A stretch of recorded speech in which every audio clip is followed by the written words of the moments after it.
Bismillahirrahmanirrahim. Dear students, I am Muhammad Ishfaq Khan, your computer science teacher with lecture number 26.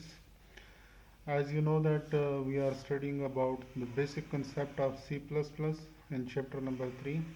So the topic of today's lecture is about C++ data types. यानी आज के lecture में आप लोग इस चीज़ को जानने की कोशिश करेंगे कि C++ में कौन कौन से डेटा टाइप्स जो हैं वो हम इस्तेमाल करते हैं।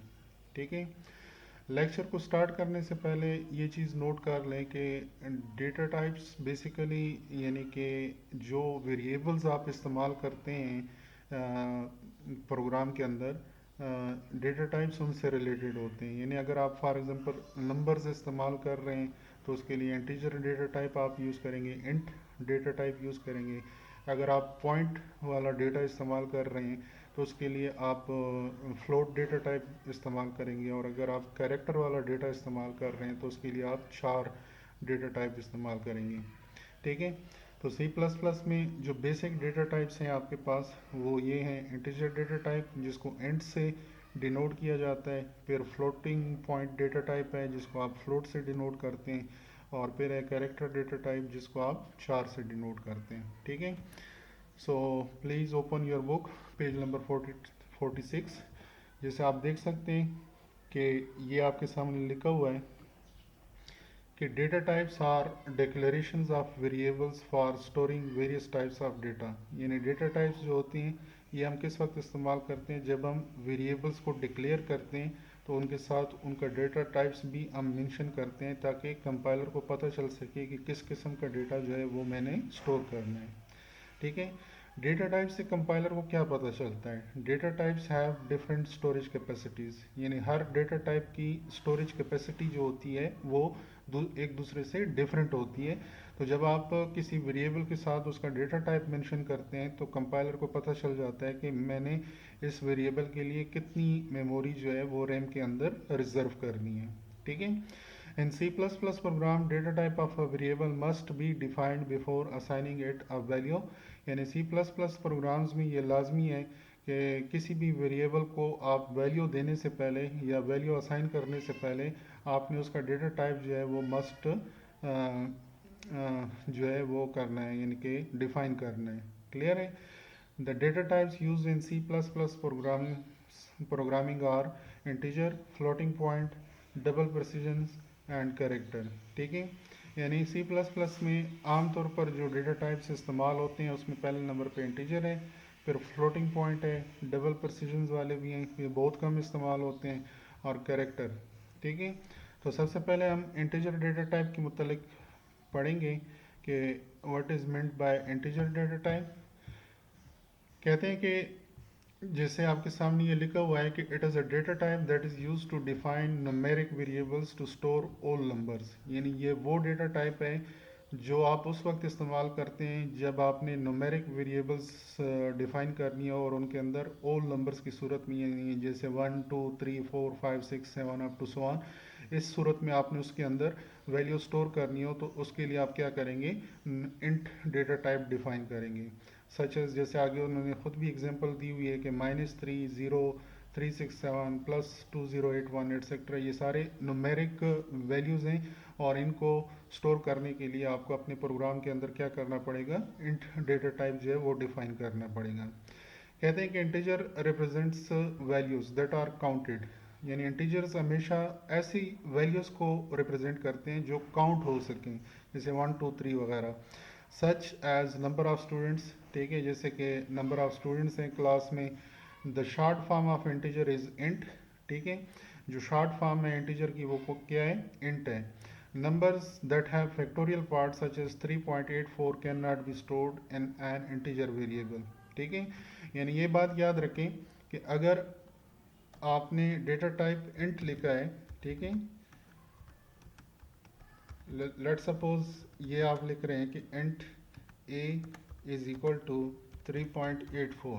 ठीक है, आप अपने प्रोग्राम में अगर ये लिखते हैं तो ये वैल्यू इसके अंदर स्टोर नहीं होगी, इसके अंदर सिर्फ ये जो पहली वैल्यू है 3 ये स्टोर हो जाएगी और ये 0.84 जो है ये इग्नोर हो जाएगी।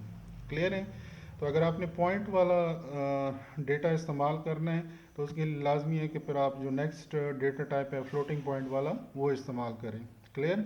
इंटीजर वेरिएबल्स में हमेशा डेटा जो होता है वो इंट की सूरत में यानी इंटीजर्स की सूरत में स्टोर होता है। The following table shows the integer types, the number of bytes it takes in memory to store the value and the range of numbers it can store.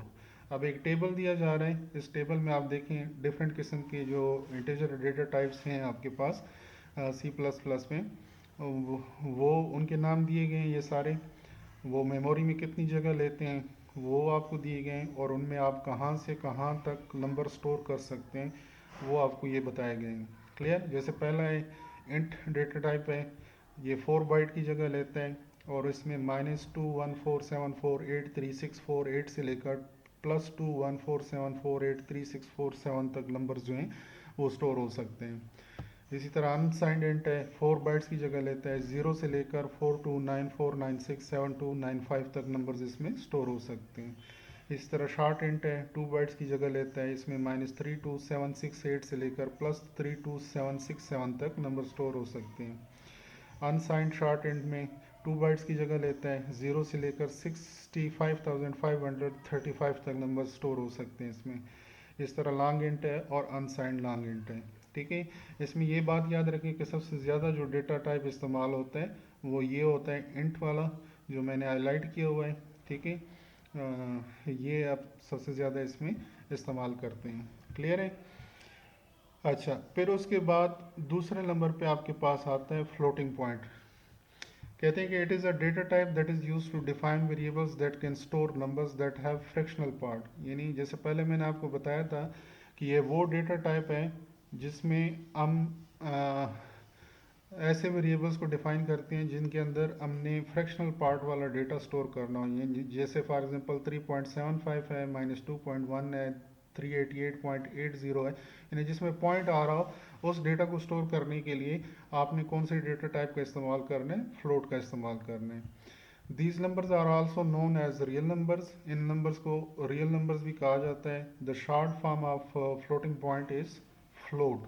ठीक है। यानी जो शॉर्ट फॉर्म है floating point की वो क्या है, float है। यानी आप प्रोग्राम में पूरा नहीं लिखेंगे, सिर्फ फ्लोट लिखेंगे, कंपाइलर को पता चल जाएगा कि फ्लोटिंग पॉइंट वाला डेटा आ रहा है। The following table shows the floating point types, the number of bytes it takes in memory to store the value and the range of real numbers it can store. ठीक है।